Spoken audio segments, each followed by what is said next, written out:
أعزائي المشاهدين في حلقة جديدة من برنامجنا نجوم المواهب. هذه الحلقة مقدمة من محافظة بورسعيد بمناسبة عيدها القومي في 23 ديسمبر. محافظة بورسعيد أرض المواهب، أرض الثقافات، أرض الرجال البواسل. معا اليوم من مسابقة أرض المواهب بورسعيد، أرض المواهب الموهبة لميس اسلام. أهلا وسهلا بيك يا لميس. ازي حضرتك؟ الحمد لله، انت منوره برنامج جميل حضرتك والله. حبيبة قلبي، عايزة أعرف إيه المواهب بتاعتك؟ بلقي شعر، مصممة موشن جرافيك، واحيانا بغني بلغة الاشارة. ده حلو، ده جديد جدا الموهبة دي إن أنت تغني بلغة الإشارة، دي قدرة إبداعية. شكرا جدا لحضرتك.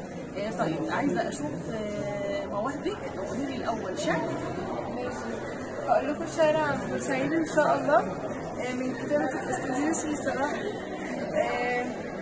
في وصفها قال التاريخ أحلى الكلام، كتب الأغاني في حسنها، سايب شهادة في حقها، أرض النضال منبع رجال، العزة ساكنة في أرضها، على أرضها دم الشهيد، كاتب على حيطان الوجود وصية بالدم العنيد.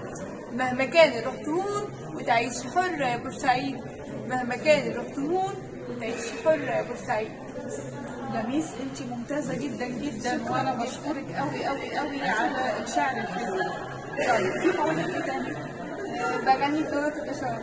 احنا قلنا ان دي موهبة جديدة جدا علينا. نشوف كده. الفيديو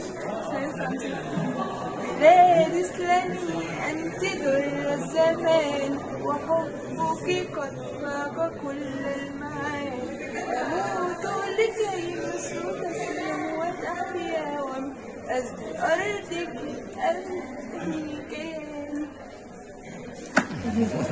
لميس انت هايلة جدا جدا جدا، وعجبني خفة دمك وذوقك والله وثقتك في حضرتك نفسك ذوق وكمان جميل. اناقتك. شكرا والله حضرتك اللي أنيقة وشيك وجميلة وذوق وكل حاجة في الدنيا. حبيبة قلبي، أنا عرفت إن أنت اشتركتي في مسابقة بورسعيد أرض المواهب. اشتركتي بإيه؟ بالكش.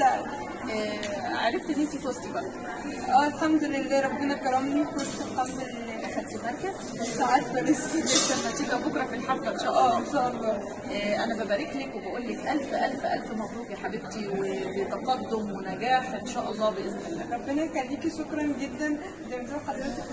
أنا سعيدة باللقاء. وانا كمان والله اسعد اني شفت حضرتك.